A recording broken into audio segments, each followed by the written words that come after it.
Okay, let's get into it. We're going to unpack a belief that's, it's deeply tied to culture and tradition for so many people. It is. The question is burning high quality or regularly produced incense actually harmless?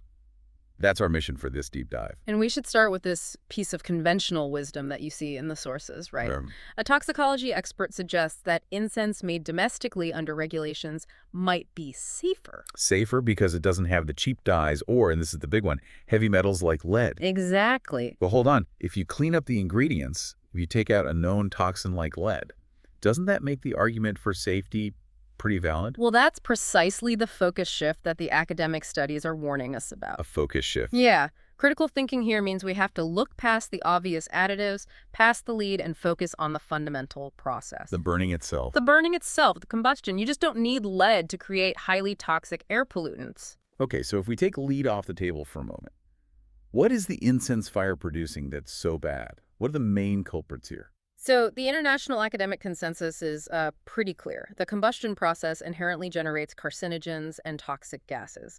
Full stop. And the number one concern is what? The particulate matter. The primary concern is the inhalable particulate matter. These tiny suspended solids we call TEX-PM, and even smaller, TEX-PM 2.5. And those numbers, just to be clear, they refer to the particle size in micrometers.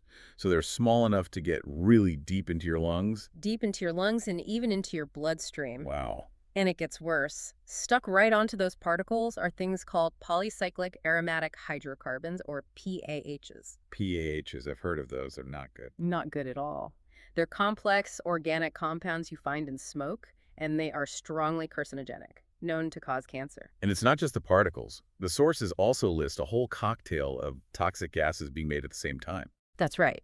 You have carbon monoxide, nitrogen dioxide, sulfur dioxide. It's a serious chemical mix being created right there, usually in a confined space, like a home or a temple. And that seriousness, it really calls for some numbers, some quantification, doesn't it? Especially Yeah. when you compare it to other things we know are bad. It does. And this is the quantitative truth that I think really redefines the risk for people. Okay, so this is the data point that really stood out to me. Incense burning produces significantly more particulate matter per gram burned. We're talking over 45 milligrams of particles for every gram of incense. 45 milligrams. Now, compare that to a cigarette. Cigarette smoking generates only about 10 milligrams per gram. So gram for gram, incense is releasing more than 4 times the mass of particulate pollution. 4 times. That is staggering. And the way this does damage, even without the lead, is through rapid oxidative stress. Okay, break that down for us. Oxidative stress. The incense soot promotes the formation of something called reactive oxygen species, or ROS. Think of ROS as these little hyperreactive molecules that are just constantly attacking and damaging your body's cells and your DNA. And the studies actually put a number on that damage. They did. They showed that even a small dose of these particles in a lab setting was enough to cause significant oxidative DNA damage, a 50% increase in harm. This is not a benign exposure. Absolutely not. And this all translates directly into real-world health risks. The sources mention an increased risk of childhood leukemia. And also pediatric brain tumors. If the mother was exposed during pregnancy, this kind of pervasive indoor exposure is often just ignored. Even in places where lung cancer rates are already a huge concern. Exactly. So to pull this all together, when you look at the sheer particle output, the confirmed carcinogens like pHs, the toxic gases, and the specific DNA damage metrics, the conclusion seems pretty definitive. The belief that burning good incense is harmless is, well, it's a myth.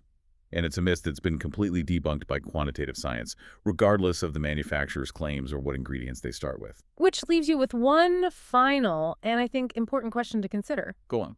Why do our societies focus so much intense scrutiny on outdoor air pollution, traffic, industrial emissions, yet we collectively ignore this quiet, insidious threat that poses a major quantifiable health risk right inside our own homes? It really points to a fundamental gap in how we think about the air we breathe indoors.